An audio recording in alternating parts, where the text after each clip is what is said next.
Amukadde waffe muganda waffe Mapu Media kansubire nti oli bulungi. Ntumiddwa ng'omukulembeze wa group abakulembeze bannange obubaka buno kubanga bututukako era nkakasa bugenda kutuukako wano ndowooza ne mu inbox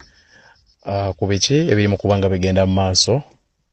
ku nsonga eziri mu kubanga zigenda mu maaso ku social media eyiyo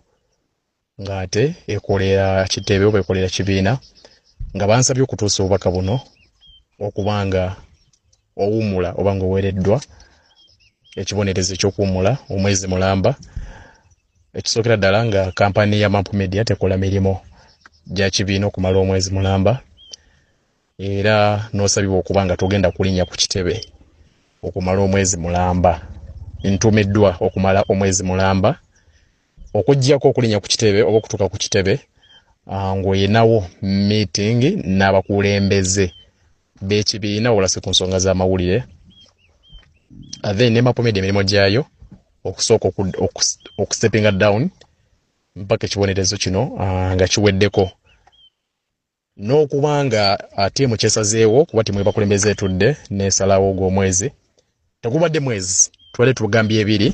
naye tukiteeka mu baganda baffe ttiimu gye tukola nayo buli tufuna ebirowoozo bye tumaliriza nga tuli ku mwezi okubanga ogenda ku respectinga ttiimu n'ebyo byegenda okubanga esazeewo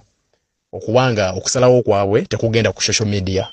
kuyina kusigala mu famire nakumaliriza kibonerezo kyo era ebisaliddwawo bwe biyisibwamu olugaayo era abakulembeze bajja kuba batuula balabe kyekyakukola oba kyekina okudda mukolebwa. So message ngituusizza ng'omukulembeze ntumiddwa bakulembeze bannange okubanga etuuka ewosebwa muganda waffe mukadde waffe. So nja kusanyuka nnyo nga tuddiddwamu okuva n'olwaleero kitandise lwaleero omwezi mulamba. So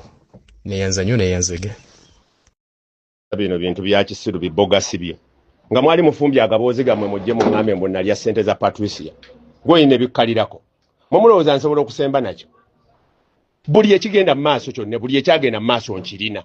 buli ekyagenda mu maaso najja nga mufumbya ebiboozi byammwe ne bibakalira ku mutima era bwe najja kye mwali mwagala okola ku olwo Katonda n'ayamba oba waliko ki oba yali Katonda oba yali kibye mwateesa emisana mukole era mwali muntadde mwaka akafubo nga mumanyi byegenda Katonda n'akikola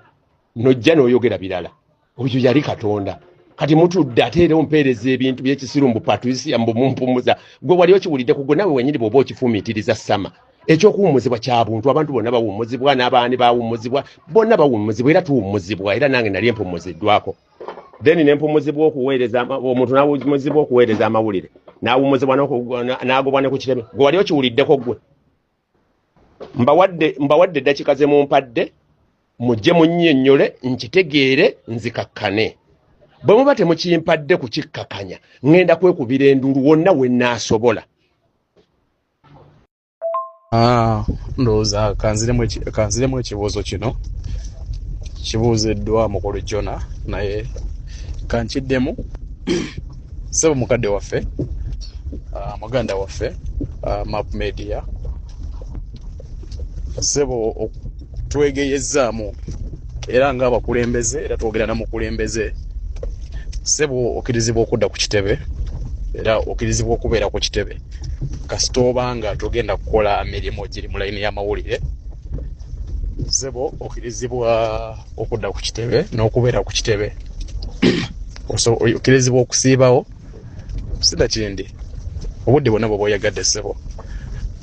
kasita obanga toli mu layini yakukola mawulire okumala omwezi mulamba